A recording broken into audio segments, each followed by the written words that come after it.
Welcome back everybody to another episode of the Calamity Masochist Death playthrough. In the last episode we defeated the Profane Guardians as well as our goddess Providence, and now we can finally move on to some of the big boys of the playthrough.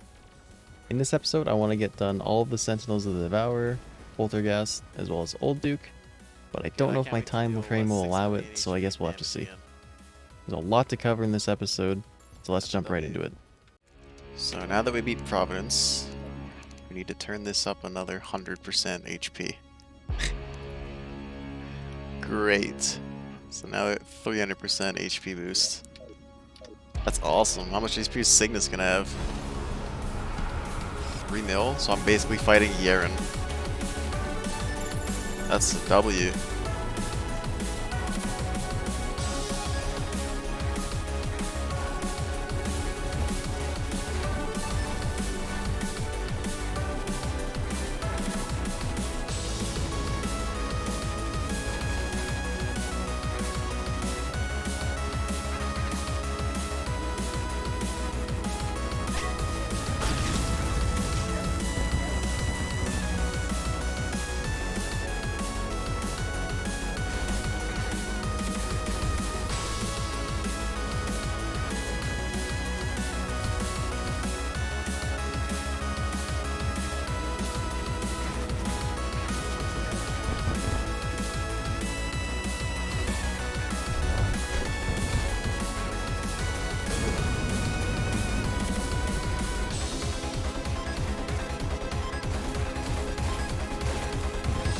What am I getting hit by?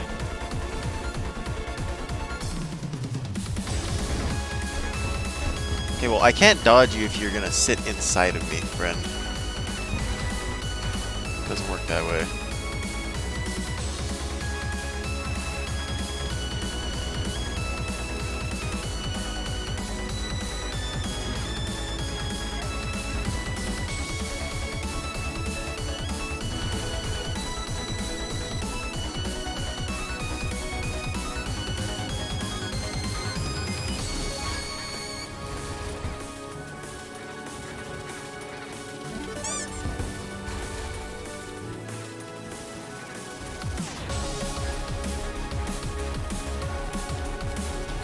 Damage. Not this.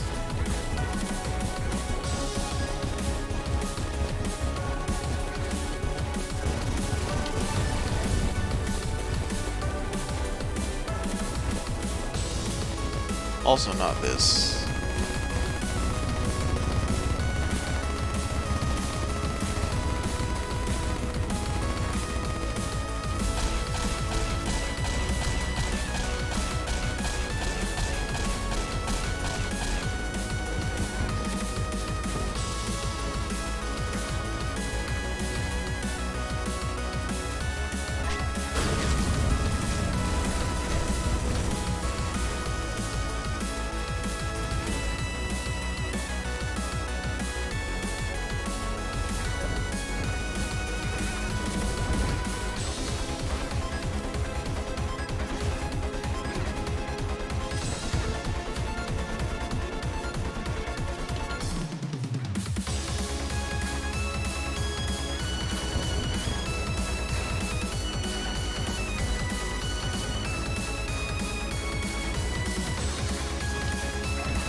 My summons are cracked out. I'm flying around with like Mach speed.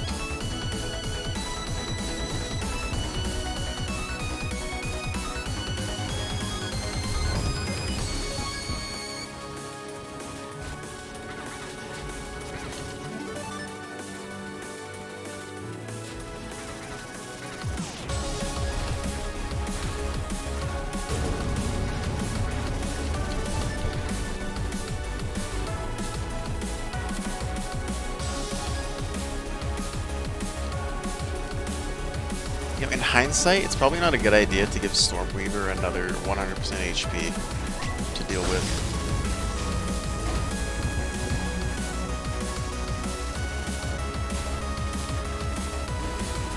You know what? It is what it is.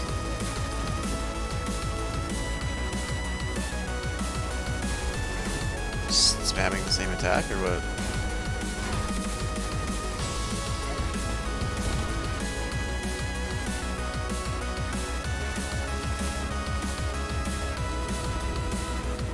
I mean, if you want to spam the same attack, Cygnus, feel free. I'll just kill you.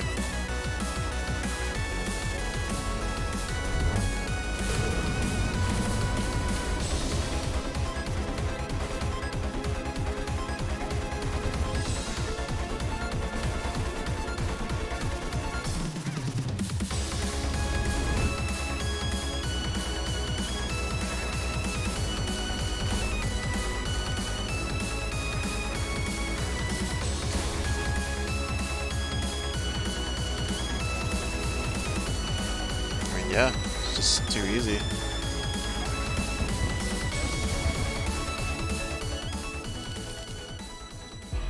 What did I get? What is that? After we defeat Cygnus, I move on to the dungeon to make our arena for both Ceaseless Void as well as Poltergeist.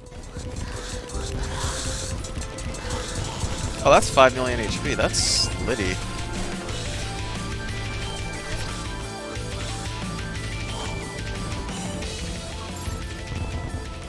Okay. So the one problem that I ran into with amplifying Ceaseless Void's HP was that it doesn't just amplify the boss's HP, but also the dark energy that he summons as well. Now, there's about 25 to 30 of these each phase that he does, and you have to do the phases 3 to 4 times per battle. With each one having over 100,000 HP, that's 12 million HP at this point in the game, which is pretty much impossible to deal with unless you want to do 20 to 30 minutes of just sinking bullets and whatnot into dark energy. I didn't want to do that, so I reduced Ceaseless Void's HP to its default or 100% boosted. I'm not quite sure which one I did. And then after we beat the boss, just returned it to its normal values.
Oh yeah, now it's just survival.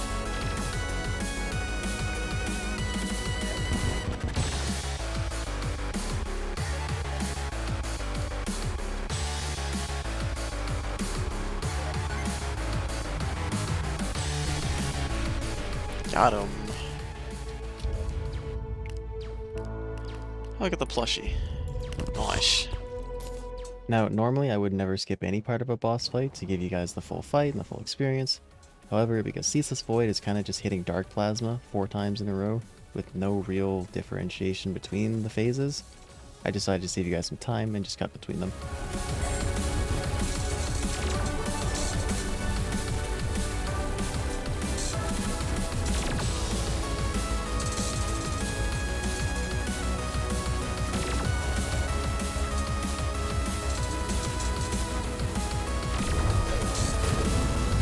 Best boss ever.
Kill it. Please. Okay. Now that was epic. And with the Stormweaver defeated, we get one of my favorite ranged weapons in the entire game, the Stormbow. Oh yeah. The fun bow. Yeah, that's okay. That's balanced, man. Yeah, this is fine. I see no problem with that. For one of our next upgrades, all we're missing is a little bit of depth cells, so we take a What am quick I missing expedition for to the it? Abyss in order to get those. Depth cells? Cringe. Hello, creatures of the Abyss. I require your depth cells. Thank you, creatures of the Abyss, for your depth cells.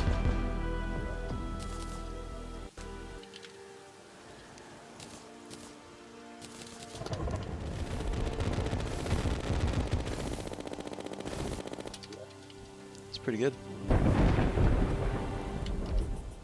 So now we are pre-Polterghast, I think? Yeah?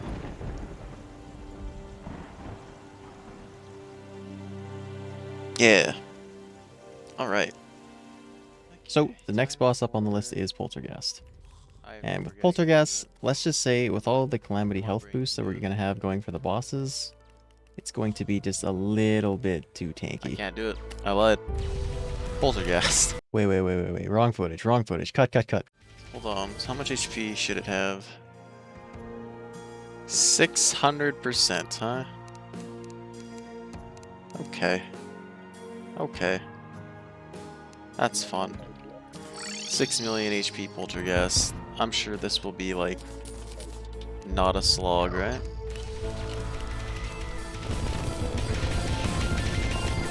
Oh, 7 million, even better.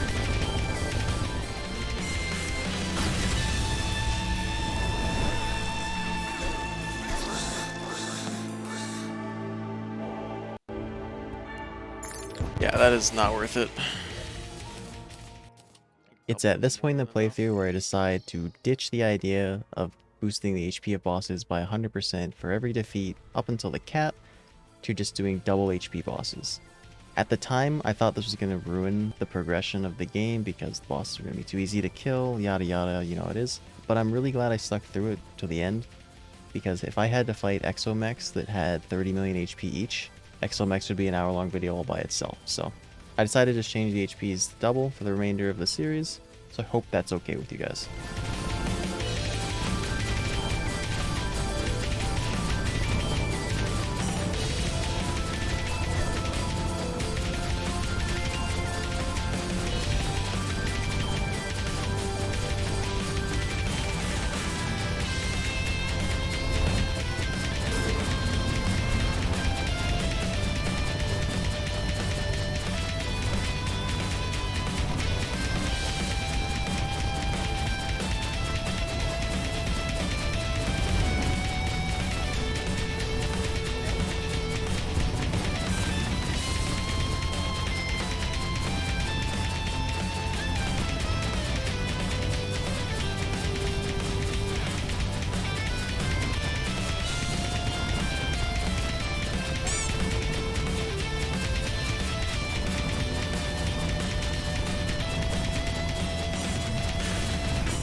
I'm not surviving, am I?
Poltergeist.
My nose is so itchy, man.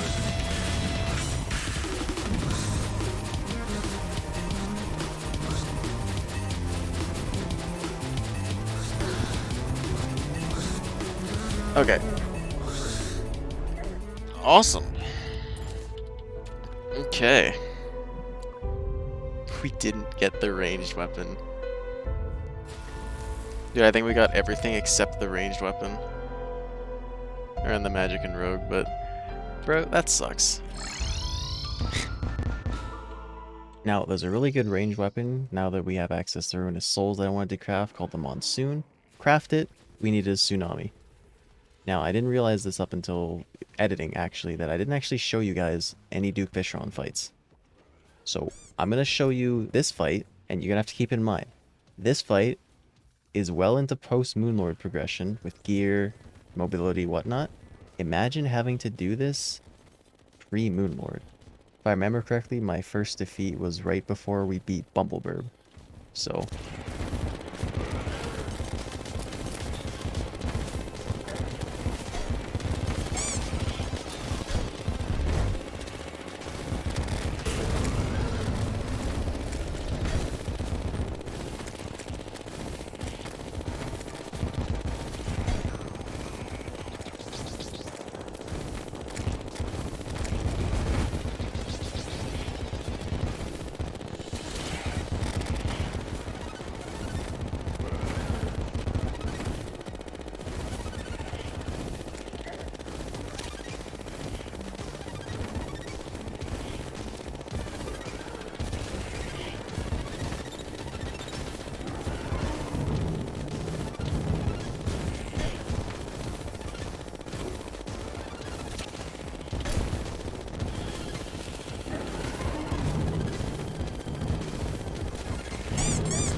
We're gonna make the monsoon now, right? Yeah. So we do Devourer Gods now? Oh, we have Acid Rain.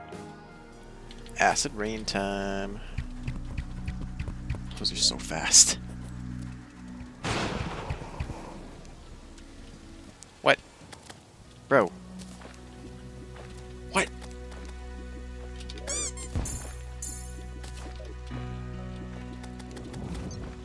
Thank you. Now actually before this playthrough, I didn't actually know that you could summon Old Duke by just completing a tier 3 Acid Rain event. What is that? I thought you only had to summon it with a Bloodworm. So when he spawned in at the end of the Acid Rain event, I was completely caught off guard by it. Oh. Yeah, I guess that's how he spawns, huh?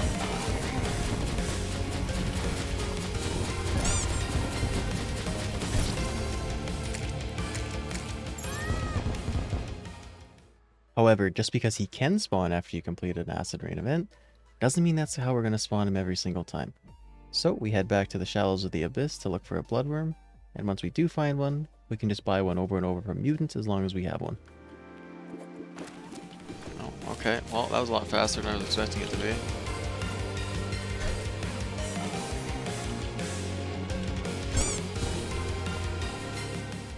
Now, in my opinion, Old Duke is actually one of the better designed Calamity bosses, in the sense that it actually makes the player use their brain a little bit. Old Duke has some of the best predictive movement in the game. I mean, if you're moving in a direction, he's going to dash in the direction that you're currently moving to collide with you, as opposed to where you currently are.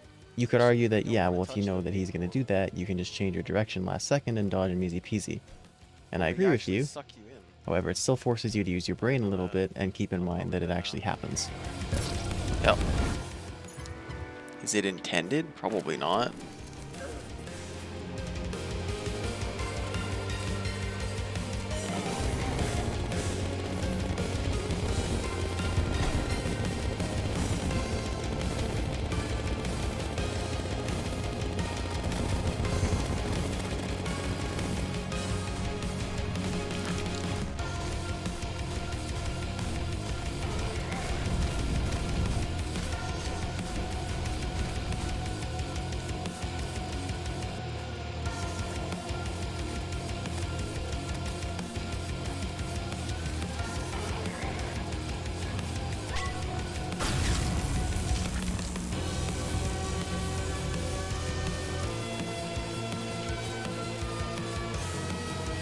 Wow, imagine if we didn't have something random hitting us every 2 seconds, how much damage we could be doing with Adrenaline.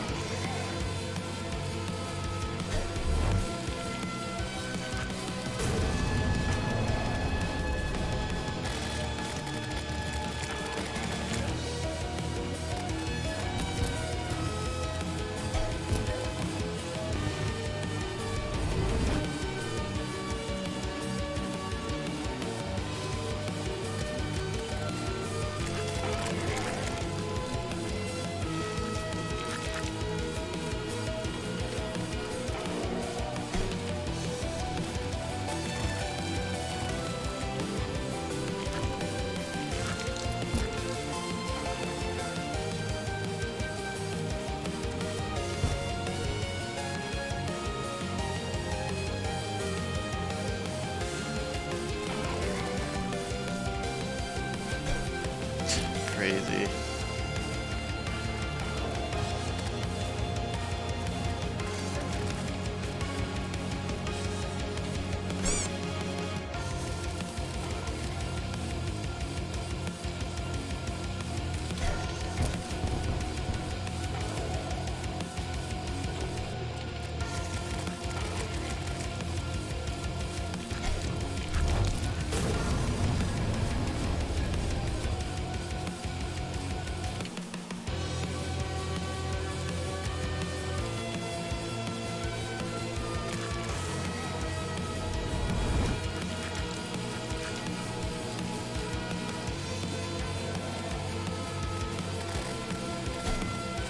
Like, it's actually whale. Yeah, it's a whale, dude. A whale of a good time.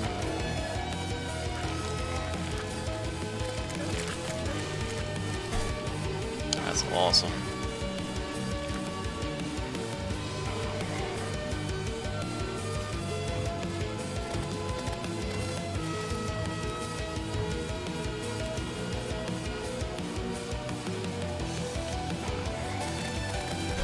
running out of wing time.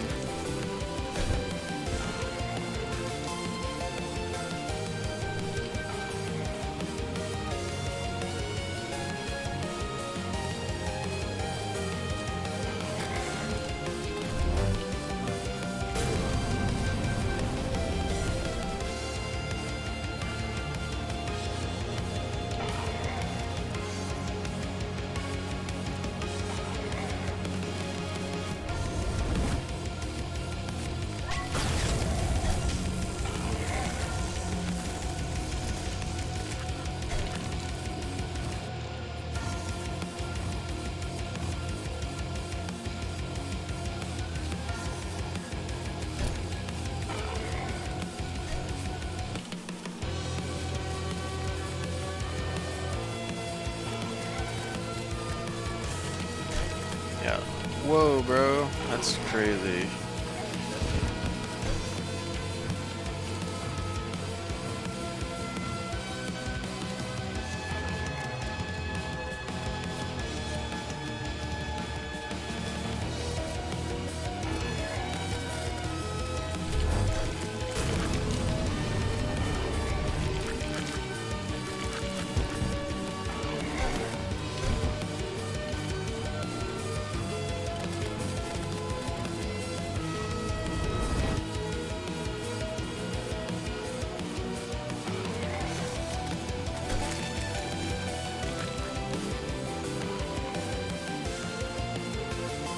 Okay, man.